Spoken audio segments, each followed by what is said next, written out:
everybody. Welcome back to another episode of Tasty Trails Travel Pod.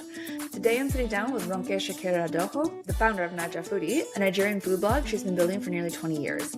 We talk about jollof rice, which you've probably heard of, but Ronke breaks down what actually makes the Nigerian version distinct and why most of what you've seen on the internet isn't really traditional jollof at all.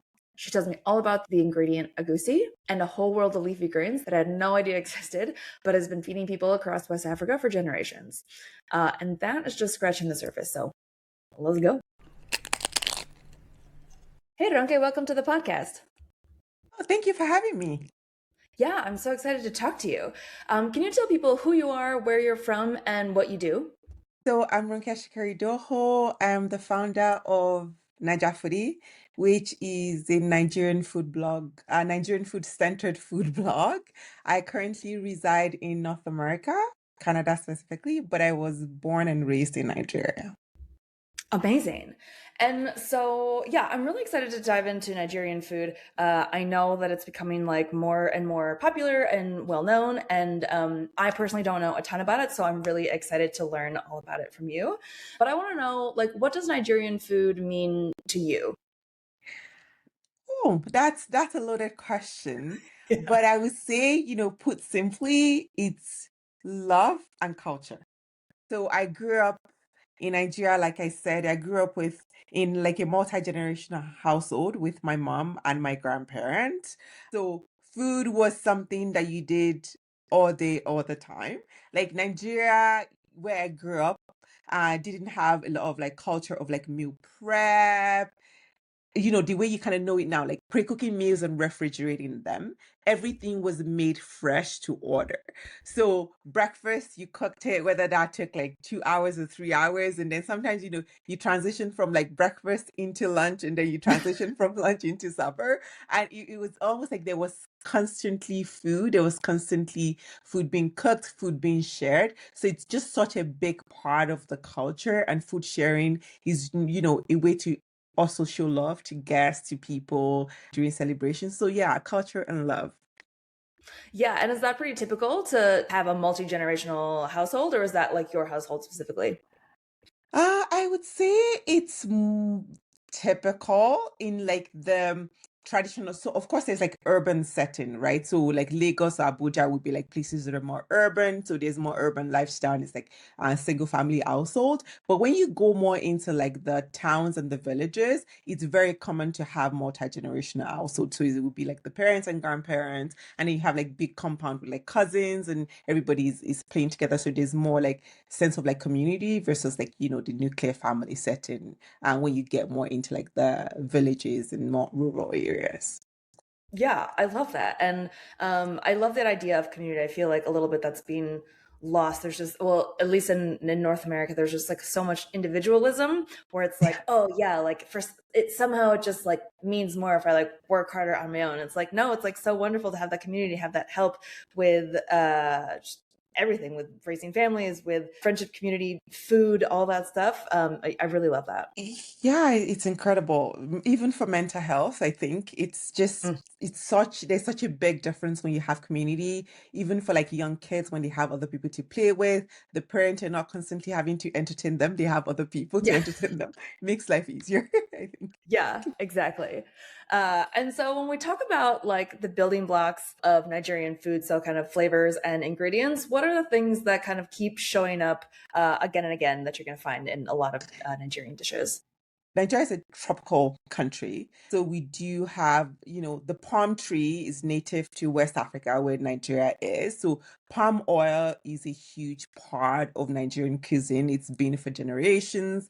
I grew up in a house that had like palm trees at the back, and those palm trees have probably fed, 3, 4 generations over time. Wow. So I would say that palm oil is a big and essential part of, Nigerian cuisine. It has been responsibly grown, for generations. So that's a flavor profile of like that depth, umami rich flavor. Red is also a recurring color in Nigerian food. So you have like red from the palm oil. We have a stew base that is made from a blend of peppers, like different kinds of peppers, tomatoes, onions, aromatics, and herbs that kind of forms the foundation for a lot of our food. So we have like a red stew that is made from that. We have jollof rice that is made from that. We have stewed beans that is made from that. So that, rich, slowly stewed pepper base is a Mhm. huge part of like the cuisine as well. And then we have a strong culture of fermentation. There's a lot of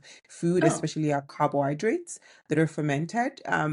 It's not uncommon to have doughs, or they're called swallows, and they're made, whether it's from cassava in form of eba and that is fermented, whether it's from yam in form of amala that is fermented, whether it's from cassava again in form of fufu that is fermented. And we have a local rice called alfada, which is also a fermented type of rice. So we have a strong culture of fermentation, and that permeates from like the main carbohydrates or the main meal into condiments and seasonings as well.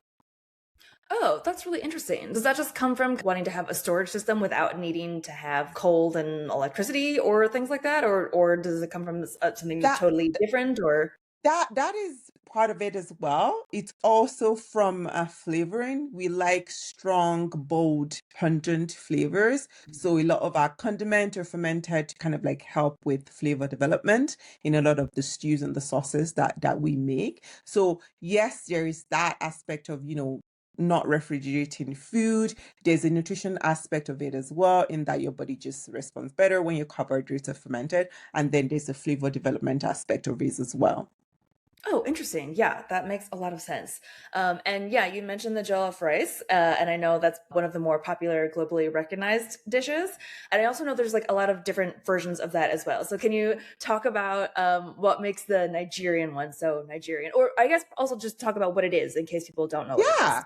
Yeah, that's a great question. I try as much as I can not to participate in the jollof debate, but if anybody wants to quote me, 99% of jollof that you see on the internet is actually internet jollof, not traditional jollof, but that's beside the point. So jollof rice is huge across West Africa. Jollof rice is not originally Nigerian, but I think anything that Nigerians take on becomes Nigerian, because there's so many of us and we're very loud people, we're very proud people. So when Nigerians take it on, it just becomes, a Nigerian thing, and everyone is trying to like pull it back. But unfortunately, once it goes Nigerian, it doesn't go back. So jollof rice is a stewed rice dish that is cooked in a simmer sauce. The base for the simmer sauce is usually peppers, onions, in some instances, ginger and garlic mixed with oil, and then mixed with spices like thyme and curry powder, white pepper, bay leaf. And when you think about the foundation of a good jollof, it's like a slowly stewed base. And then, you introduce the rice and then you simmer it some more. So it's like a marrying of like, rice and a really good flavor base. So that is what jollof rice is. Different countries in West Africa kind of make it differently. I think there's currently an erosion of that difference when you look at most recipes online. But I would say that what makes it different, one, if you look at like the jollof rice that is made by Nigerians and Ghanaians, usually it's a redder color of jollof rice than what you will find in like Senegal.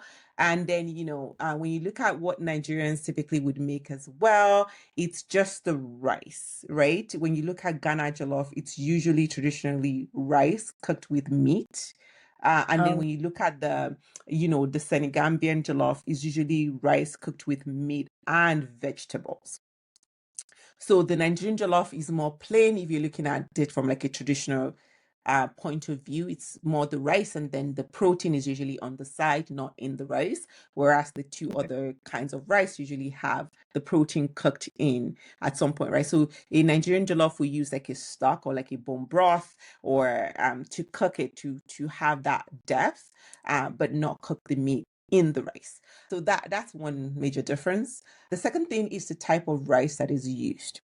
oh, Traditional Nigerian jollof favors parboiled rice. So it could be long grain parboiled rice, or in recent times, long grain parboiled basmati rice.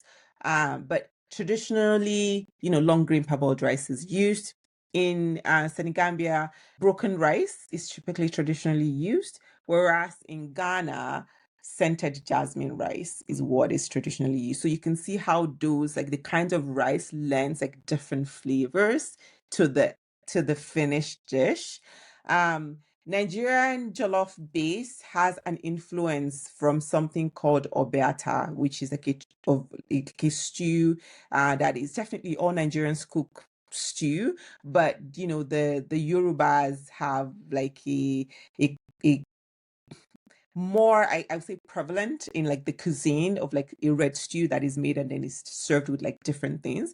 So I would say like the Nigerian jollof has like that influence of that base, which is like a base that goes through a reduction process. So after you blend all of your peppers, onions and things like that, it goes through a reduction process. So it goes through a reduction process that eliminates the water, concentrates the base, Mhm. and then that is then cooked further into like whether it's stew or it's jollof. So there's that influence of like a reduced stew base that forms a good foundation.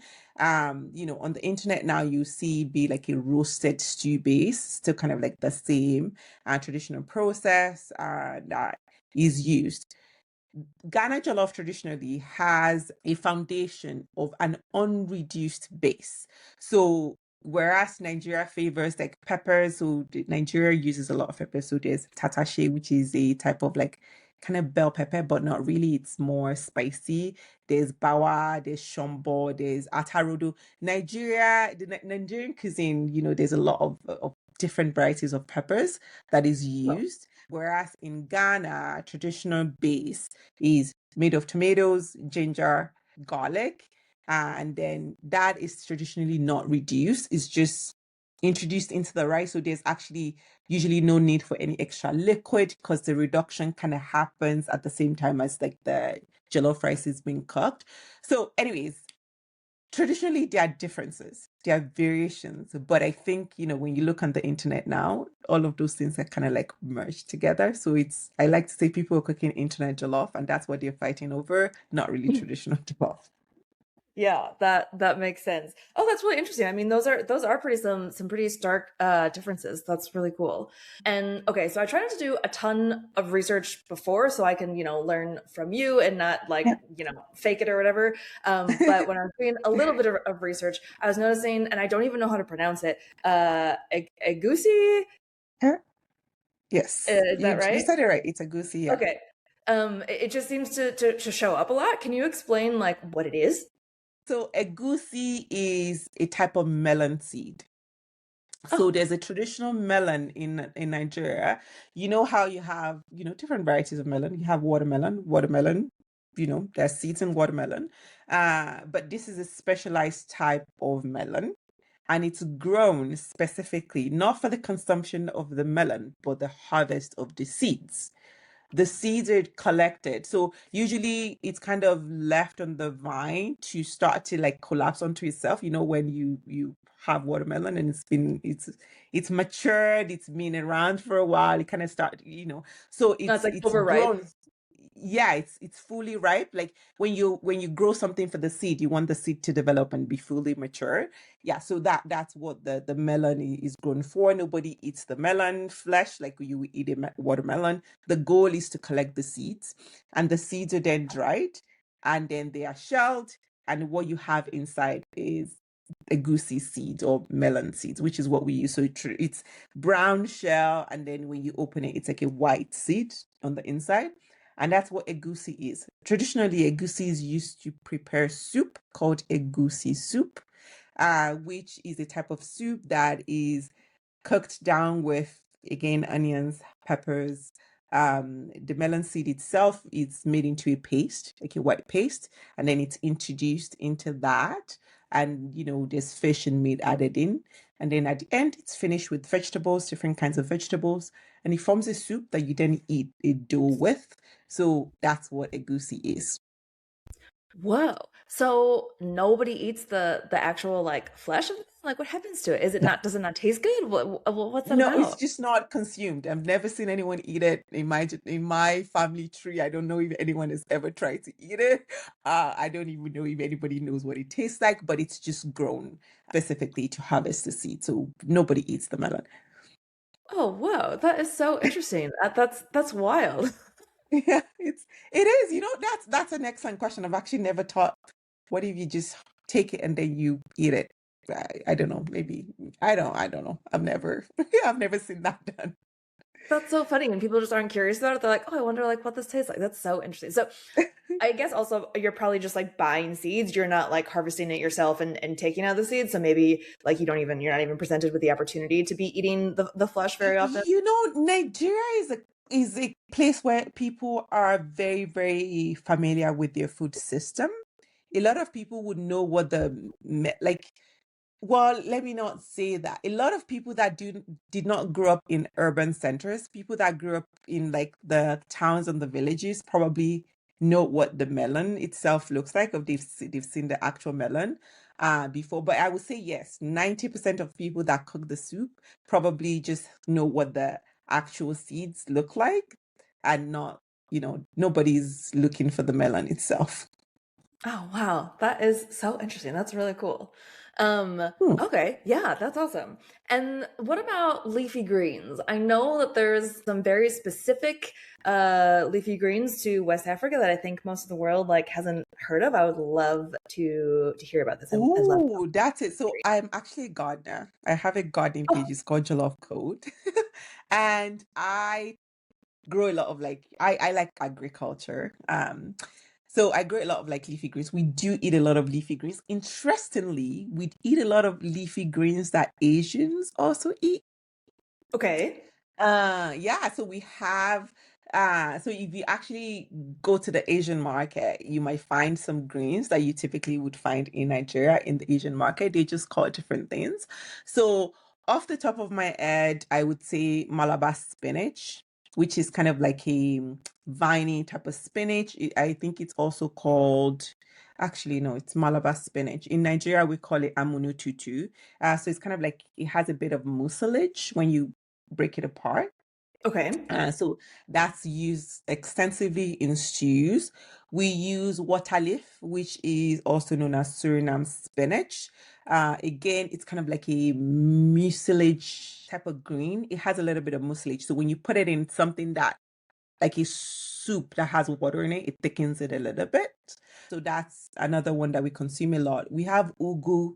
Ugu is the leaf of the fluted pumpkin. So Oh, this is another type of, I mean, it makes a type of pumpkin, but we're not growing it for the pumpkin. We're growing it for the leaf, just to oh, this harvest the seems to be a leaf. pattern. So that type of pumpkin, we don't harvest the seed for consumption. I mean, people eat the seeds, like they boil it and eat it, but it's mostly grown to harvest the leaves and then, have seed for planting again to harvest the leaves. So that's And the ugu pumpkin, leaf. does anyone eat the pumpkin? The actual flesh of the pumpkin, no. Uh, Not that I know of anyway. So we have amaranth greens, which is something that we shared with our Caribbean cousins. So amaranth is, there are lots of plants from the amaranth family, but we have amaranth greens. It's called efoteta in Yoruba, which we use for soups and stews as well. We have shoko, which is also known as like celosia greens. In North America, they're planted as decorative plant, but in Nigeria, they're grown for their leaves and consumed extensively in soups and sauces. We have uh, lots and lots of greens, actually. We have afang leaf, which is African joint fir. We have, yeah, so many leaves, but we eat a lot of leafy greens, and there are different types based on like region. So in the south, there are certain greens that are consumed. In the north, there's certain greens that are consumed. In the west, and then we have some that are commonly consumed among like the different tribes and the ethnic groups. And are you cooking these all the time, or are you like, do you eat them ever raw as like salads or anything like that, or I would not? say 99% of the time the greens are cooked in sauces or stews. You're usually not consumed raw. Okay. Got it. And that's also interesting that there's so many because I don't know if the cooking technique is different for all of them. I feel like, the ones that I know, like you do have to treat them a little bit differently. And so to like to have that knowledge about all of the different greens is really interesting. Yeah, it is. Like the applications are often different. So something like a jute leaf or a wedu, for example, it's boiled and then it's broken down, usually traditionally with a specialized type of broom. But now we use blenders or whatever it is, and then it's even the combination, right? So a lot of people will have that, which is like a jute leaf soup with something called amala, which is like a yam-based dough, but they will not eat it with, say, pounded yam, for example. It's not like you can't, but traditionally it's just the traditional pairing. Whereas, afang leaf is something that you cooked in like a broth, like a specialized type of broth, and then that is eaten with like fufu, and you will not see people eat it with amala. Yeah, so there's extensive knowledge of like the types of greens, the traditional culinary application, and also the combination of like the pairings as well with other kinds of food. Yeah, wow. And you also have mentioned you had mentioned kind of the different regions, and I know Nigeria is a big country, and so I imagine beyond leafy greens, there's also regional variances in Mhm. the food. I know I'm sure that's a whole separate podcast that you could talk a bajillion hours about. But kind of what are some of the main differences that you see, or kind of the big ones that that you see in the region? So I think regional variations are very, very interesting in Nigeria. So the northern part, which is where you have the Hausa people, mostly not just Hausa people, but mostly Hausa people. I don't want anyone to come for me. You have mostly Hausa people. The food that they eat is vegetable rich. So I think that's really common among all of the ethnic groups. You have vegetable rich food, you have carbohydrates that are whole, like it's not processed carbohydrates, it's like usually whole from like, if it's beans, it's beans. If it's rice, it's rice. It's not. If it's yam, it's yam. It's not yam. Like it's just whole carbohydrate that is consumed. So those are like commonalities, right, among the tribes. But the treatment of the greens or how it's prepared and the application is often different. So, for example, you see a lot of like mixing of greens with things like peanuts or suya based, pepper or specialization in like the north. Whereas if you go to the west, it's usually a mix of greens with like peppers that you see. And then if you go to the south, and the soups are mostly like broth heavy. So it's like a broth that is made and then it's thickened with something, and then the vegetable is introduced into that. So common food, common ancestry, but different treatments based on what part of the country you're in. And so it's varies by region, and then like you're saying, it also varies by tribe within the region. And so you could just have like an endless different combinations and variations and things like that. Absolutely. You could be born in Nigeria, live in Nigeria from when you're born to until when you're 90, and you would have only experienced maybe like 20% of Nigerian cuisine. Wow, Yeah, that's just that's based on where you live and what you have access to. Yeah. wow, that's really interesting. And are the tribes kind of it stays within the tribes, or has there been any dish or technique or things that have broken out to become more mainstream? Yeah, definitely. There are things that have broken up to become mainstream. So suya is a good one. Suya is something that is traditional to northern Nigeria. So it's like a grilled meat that is cooked over open fire, and there's this special spice rub that is usually applied. So suya is something that is traditionally northern, but you can now find it in in different parts of Nigeria. And it's so interesting, even when we share culture, we always have the tribe attributed to it. So if you're in Lagos, like you will find that maybe like 90% of the people that make that for sale are still northerners. They're still people from the north that have brought it to the west, but it's still like it's still known that this is a northern thing, even though it's down here. Same with soups, right? So if you go to Lagos, you might be able to find a soup that is traditionally from like the south region, but it would be somebody from the south that is cooking it and selling it and introducing it to the people. Yeah, so there are things that are now more mainstream, but we still like to give credit to where it's from, and we still like to keep that kind of like trade and relationship to the tribe that the thing is from. That's great. I think that's extremely important to. I think it's great that people are like know more about it and are being introduced to it, but also that it's really important to preserve where it comes from and the roots and all of that. Do you feel like in general the tribes are respected and the knowledge and all of that as well, or is it kind of dying out more as time moves on? And that is it for part one, but there is so much more to come. In part two, we're getting into street food culture, what happens to Nigerian food when it leaves Nigeria, and the misinformation that's been circulating about African and specifically Nigerian cuisine and how she's been pushing back on that. Earlier in the episode, you might have heard palm oil and had some thoughts, but make sure to come back for part two to understand palm oil in Nigeria and how the commercialization of palm oil has really damaged it as a whole, and specifically for people who are using it correctly. You can check out Ronke on Instagram at 9jafoodie, and all her links are in the description below. If you enjoyed this episode, please leave reviews, subscribe wherever you're listening, and make sure to come back for part two. Bye!